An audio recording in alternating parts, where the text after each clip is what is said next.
My son is starting elementary school. In celebration, my dad suggested we go to a fancy restaurant. I'm Kate. I turned 40 this year. Our family lives together. Me, my husband, and my dad, Randall, and my mom, Nancy. My husband, Jason, is 42. We have 2 kids. Our son, Poder, who is 6 and starting elementary school in September, and his little sister, Effie, who is 3. It's rare these days, but we're a bustling 3-generation family of 6. I was thrilled to hear that a branch of the famous restaurant Arva had opened nearby. Arva is a renowned Michelin-starred restaurant. This new branch is just a 20-minute drive from our house. I had always wanted to go, but we usually ended up at our regular diner. It took something special like this celebration to get a chance to dine there. I've been excited for about a week. Jason, who was more reserved, just smiles wryly at me. He's not one to make a fuss. He doesn't say it every time, but whose celebration is it anyway? I guess that's what he was thinking. I know, but it's fine. I was ecstatic to the point where I think Poder's celebration is my celebration. Poder's food is my food. Then the day arrived. Entering the doors of Arva, I was full of anticipation. We have a reservation for 6. Dad spoke up. Yes, for 6. We've been expecting you. But as soon as we sat at the counter, kids, huh? They don't even appreciate the taste. I heard the chef mutter under his breath. What? I did a double take at the chef. He turned his back to us swiftly. Dad and Mom didn't seem to notice anything. Maybe I was the only one who heard it because I was closest to the chef. This restaurant doesn't have prices on the menu, I remarked upon seeing the menu. The chef overheard my quiet comment. A sharp voice came from the chef. Our prices are based on the current market. If you have good eyes, you should be able to guess, he said loudly. Everyone at the counter started looking at us. I was embarrassed. I had never been to such a fancy place. But then, Dad said, Then chef, we'll leave it to you. And he turned to me and said, Don't worry if you're not used to it. It's a celebration for our grandson, so eat your fill. He tapped his wallet. I'll handle the bill. The chef smirked at that, but I didn't miss it. His earlier muttering, the snide remark, and now this attitude. It didn't feel right. But Dad, seemingly oblivious, continued. Just remember to say when you've had enough, or they'll keep bringing more. I didn't know that rule. I've only ever really been at rather casual places, so I felt embarrassed. But what happened next was strange. For our family, they only brought out mac and cheese and french fries, over and over again. Is this their recommendation? Other customers were getting salads and main dishes. I love french fries! The kids were happy, but I still felt uneasy. After the 3rd round of mac and cheese and french fries, We're done, let's have the bill, Dad said calmly. I've never seen him angry. You'd expect someone to get mad over just mac and cheese and french fries, but he was planning to leave peacefully. Here you go. Looking at the bill, I turned white. $600? For just mac and cheese and french fries? Can we see the itemized bill? I had to ask. The chef, with a look of disdain, said, I told you, it's based on the current market price. Current market prices for mac and cheese and french fries? Plus water and juice? I argued back, furious at the absurd price. But even then, look, this isn't like the french fries you eat at McDonald's, the chef said arrogantly, making presumptuous comments. Then show me the details right now, not in the form of a receipt or anything. I get it, you've been mocking me.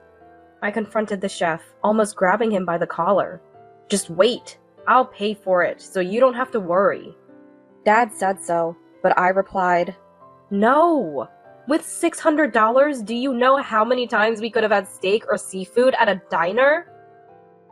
Then, the chef, looking annoyed, began to write something down. When I saw the detailed bill he wrote, my anger only grew. $50 for french fries. $65 for mac and cheese. But what shocked me even more was $20 for a glass of water? That was it. However, the chef said nonchalantly, Charging $20 for a glass of water is common sense. No customers have ever complained about it. That means you all don't fit in here. It's obvious when you bring kids. If you don't like it, don't come. Poor people. After saying that, the chef intimidated us with his chest and pushed us out of the restaurant.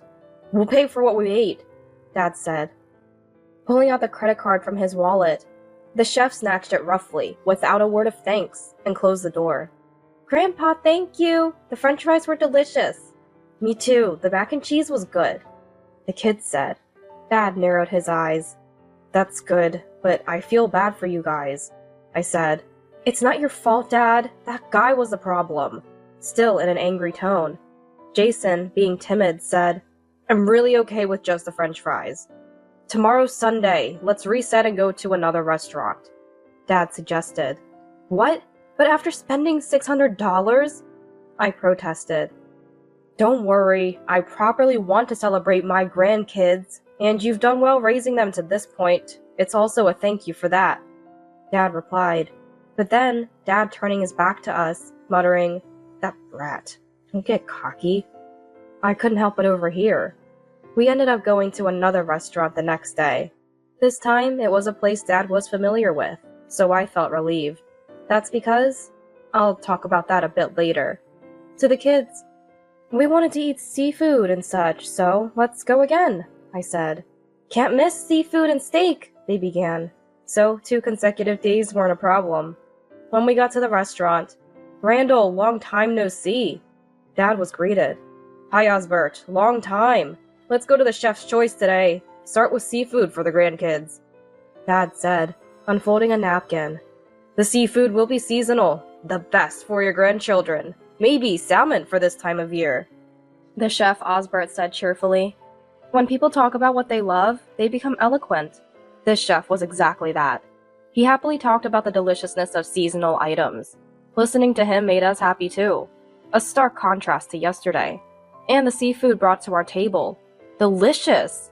It has a subtle sweetness. What was used in the cooking? The seafood salad, with its dressing, was a perfect match. Refreshing, yet rich. It wouldn't be an exaggeration to call it the best food of the season. I chewed and swallowed, savoring the food from the tip of my tongue to the back. Each bite seemed too precious to swallow. The smooth seafood oil had no fishy smell, but a sip of white wine reset it all. My palate, ready for the next dish as if it hadn't tasted anything before. Could there be a greater luxury? I was wondering what would come next when, bang! The door flew open with incredible force, so strong I thought it might come off its hinges. Startled by the loud noise, I turned around, only to scream in shock the next moment. What? The chef from yesterday? There stood the arrogant chef from the high-end restaurant that looked down on us the day before. Still in his cooking attire, he barged into the restaurant and rudely took off his hat.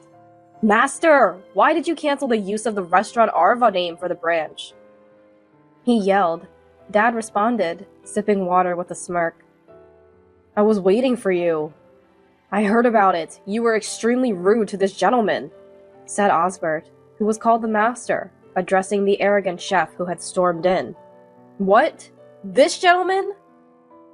The arrogant chef looked at Dad sitting at the counter.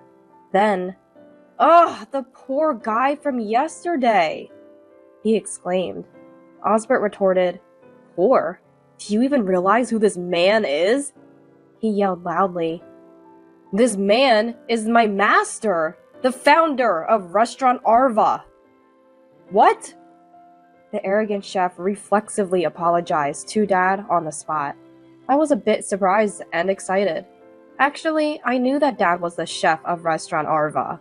He had retired from Restaurant Arva and handed over the chef duties to Osbert. This was that restaurant. And the branch of Restaurant Arva, when we visited yesterday, had this arrogant chef. I wanted to say that during the absurd customer service and the exorbitant bill, but Dad had wanted to handle it quietly, so I didn't say anything. I also thought that Dad must have had something in mind, so I kept quiet. And here we were. It wasn't a lie when I said we usually eat at casual diners. It was mostly casual diners when it was just the kids, Jason and me. My dad is a chef. Out of respect for Dad's pride as a chef, we didn't go to cheap restaurants when my parents were around. And when it was just the 4 of us, me, Jason, and the kids, we went to casual diners. So, in a sense, we were poor people who only ate at diners. But I couldn't stand the arrogant chef from yesterday. Now, watching the arrogant chef apologize was somewhat amusing. After glancing at the arrogant chef, Dad said, "May I borrow a knife?" Osbert stood up and walked into the kitchen. "Of course, master!" and goes into the kitchen. "The dish we had earlier was exactly as I had instructed. You're doing well." He spoke to Osbert and then took hold of a knife. Dad's knife skills transformed the same menu item that had been served earlier. The seafood looked different just because of the way it was cut. He placed it in front of the five of us, then served the last piece of salmon. "Try this," he said to the arrogant chef. The arrogant chef got up leisurely. He took a bite. "What is this?" The arrogant chef's eyes widened. "That's the point," Dad said. "The taste is completely different depending on how you use the knife." The arrogant chef's voice trembled.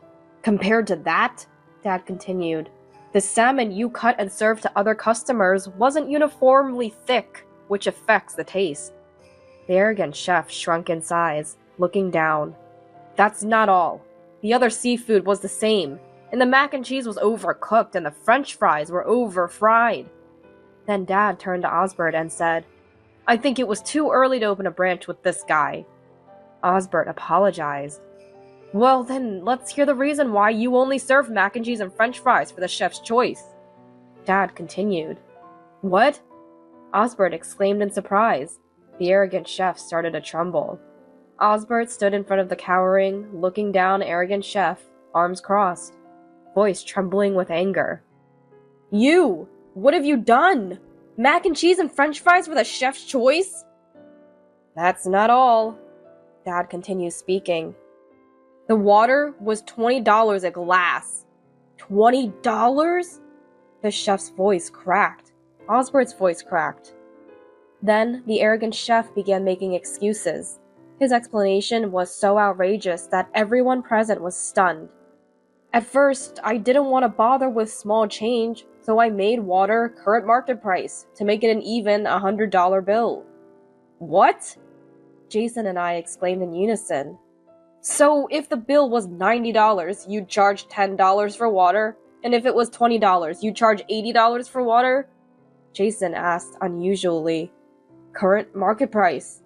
"That's the most ridiculous current market price ever!" Osbert yelled.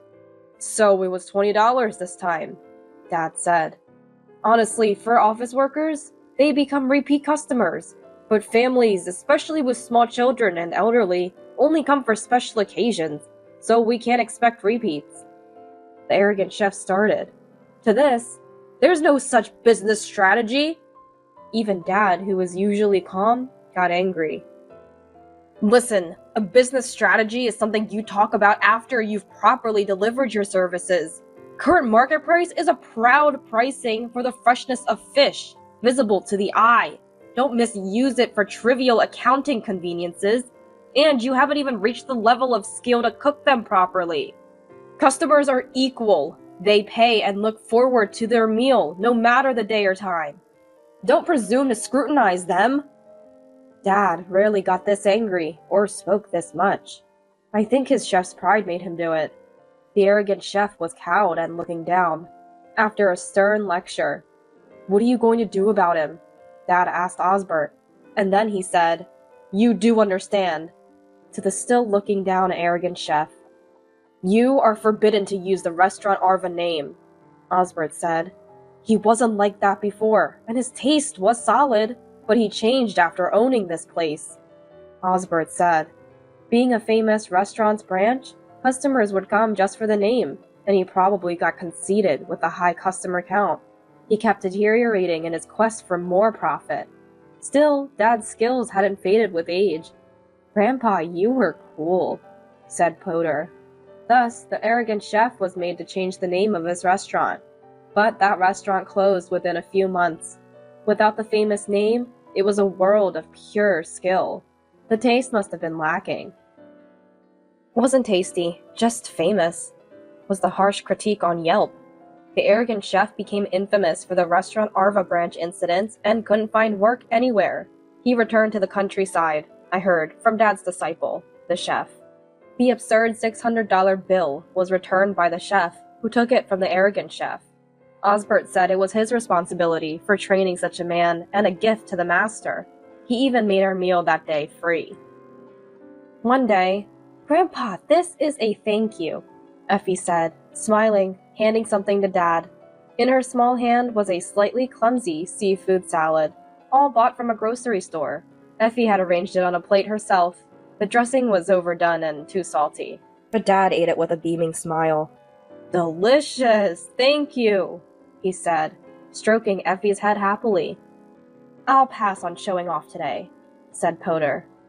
"When I grow up and become a chef, I'll invite Grandpa as my first customer," he also said. Dad stroked Poder's head too, looking happy. "If I make something really delicious, let me use the restaurant Arva name too," Poder said. He didn't yet understand what it means to use that name entailed. "I hope you can," Dad laughed.